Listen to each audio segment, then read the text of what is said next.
Hi everyone, this is Stephanie with Hightower Stitching. Today I'm back with part 2 of video 208 where I was starting a new quilt and it had the 124 patch blocks.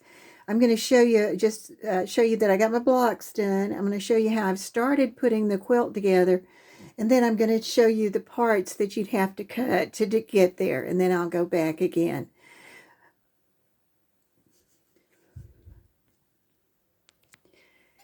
Here's part of my collection, and you can see they are wild. There are different colors in there, and it was a lot of fun because I actually chain stitched it on the sewing machine. So I put a pair together, and then I'd take and join two pairs together to make the 4 patch, and it's really nice. And then I took the material in to another place where I have some solid fabrics, and I laid some of those out on there to see what I liked.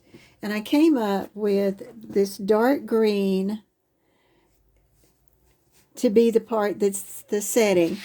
And actually these 4 patch are going to be set on point so that when you're looking at it, the bottom point's going to be facing your body.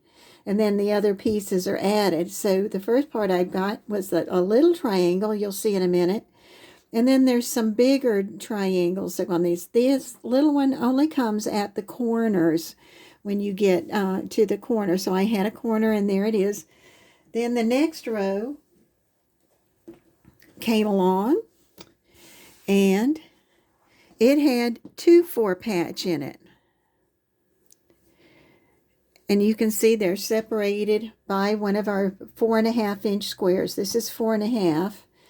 And then I went back to a larger triangle on both sides. And it's funny because I just always think I know what I'm doing. And I went ahead and I sewed them the way I thought they went. And I looked at them and I said, that's not going to work. And the fact is that you're going to have your triangles sitting even with your base over there so that it's got an edge out here. So that was 1.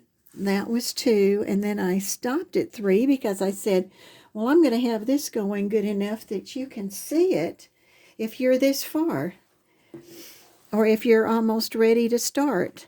So here was the next row, okay? And so I went from 1 on point. Row 2 is going up at an angle, and it had 2. And then the next row is at an angle, and this time it's got 3 of the 4 blocks and 2 of the big ones. And you're going to keep going until you finish when you get to row 5, we're going to add that center piece in the middle. And what I'm going to use for that, we can pretend that we've gotten, this is 3, then I've got 1 more row to put in there. And then in the 5th row, the other color that I'm using is a nice bright green. And when you get to row 5, which would be down here, then this guy is going to fall in the center between, well, he's not really in the center. We're going to go up 1 block, 1 green block, and then he's actually going to be sitting, it's going to be, okay, wait a minute, don't want to get you confused because we're going to have one of these blocks, this block, because it's getting wider.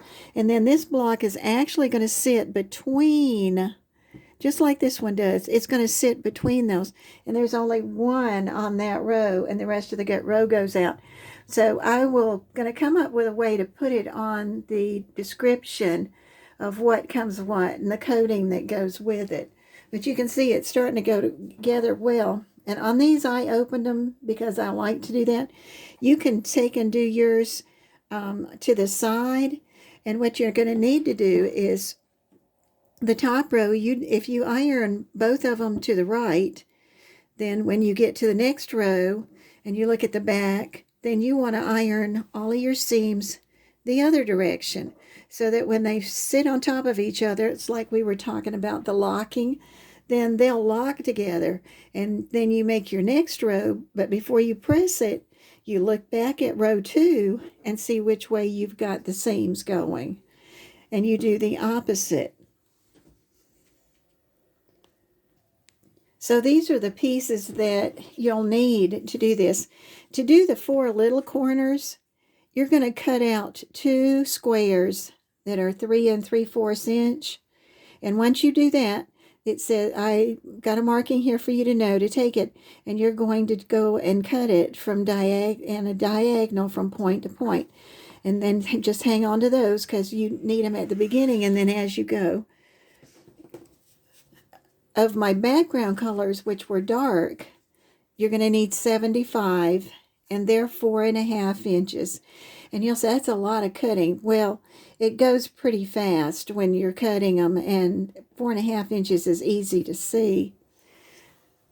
And then out of that same color, the next thing you need, because this is going to be the corner pieces we were adding on the edge, the pieces that are that piece that I was telling you about I put on wrong the first time. You're going to need 10 7-inch squares. And then here again, this time though, you're going to cut it twice. You're going to cut it diagonally one way, and then very carefully either just leave it like that and turn your body, or carefully turn this so it stays together, and then cut the diagonal the other way. That was 7-inch, 10 of those. Okay, now we're going to switch to the lighter color, which is going to be for the outside edge and for that box in the middle. And I said that, so I need to bring it back so you can see it. If you remember, there's a nice box that delineates a center right there. And then those go together. And so for this quilt, it takes 24 of your lighter colors, 24 blocks that are 4.5 inch, just like those dark ones were, the big ones.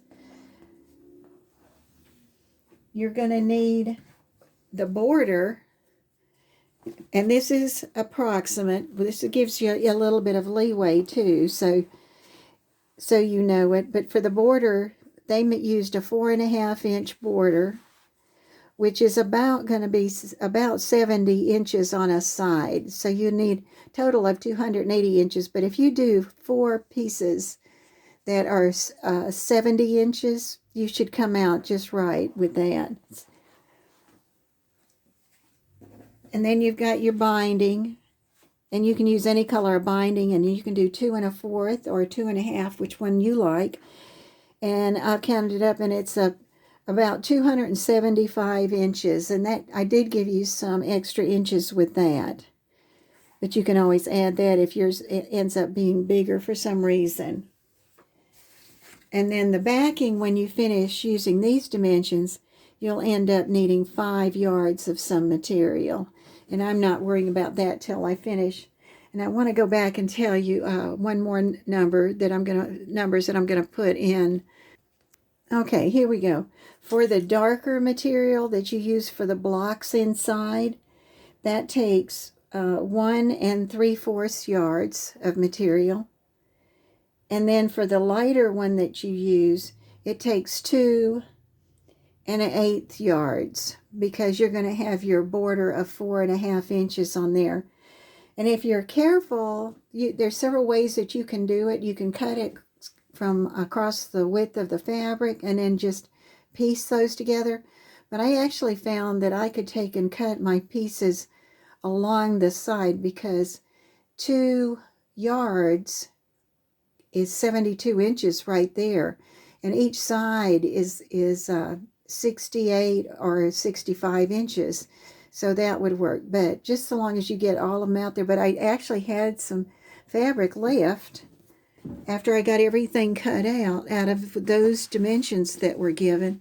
They had a little bit of the dark, and then I had a little bit of the light, so if I'm short something or whatever happens, then I'll have it.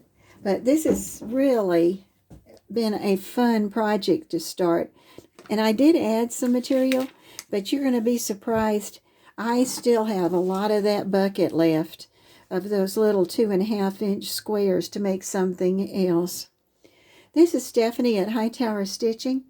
I hope when I get this finished or get the top finished that I'll come back with a part C so you can see how it looks.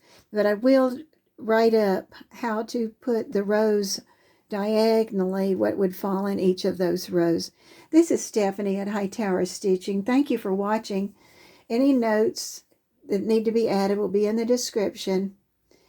If you have time, please subscribe and hit like. It doesn't cost anything. Thank you.